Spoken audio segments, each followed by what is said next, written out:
Well, in a sense, when Congress established the National Register, their idea was to have a listing of specific places, essentially where history took place.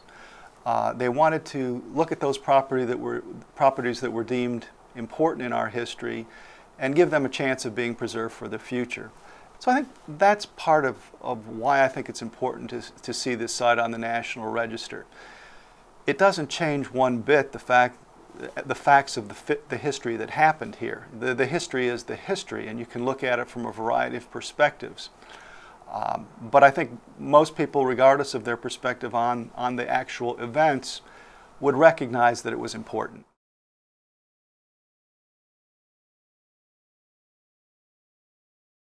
I would say that the process began a long time ago, beginning in about 2006.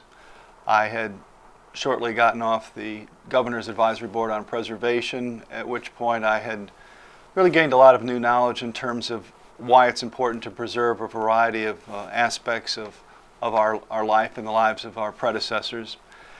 And even though my particular field is archaeology, just walking across the Kent campus day after day, it sort of just hit me that we should be actively pursuing putting the site of the May 4th shootings on the National Register of Historic Places. One of the things you have to do is define where the site is. And of course, in so doing, you have to say where the site is and where it isn't. Actually put lines on a map. And actually, that was an interesting process because nobody else had ever gone through that process before in terms of sort of mapping out exactly where the site is. And not only mapping it out, but actually being able to justify those boundaries. I want to put the line here because of the following. And that's a little bit higher standard of proof than I think anybody had brought to the table before. So that was an interesting process. We eventually did arrive at a consensus on that, but it took us a long time to sort of answer that very simple question of where was or where is the site of May 4th.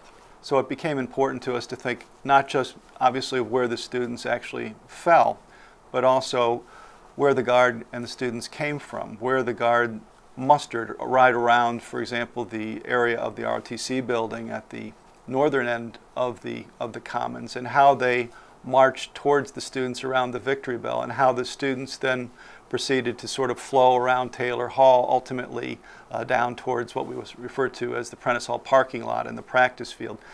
So, at that point we had a better sense of where it was, and then we were able to use historic photographs.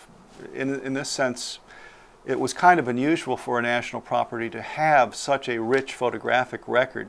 So we were able to use those historic photographs to say not only we think the boundary should be here, but look, in this photograph you can actually see what's going on here. So that provided us a very solid rationale for our decision making.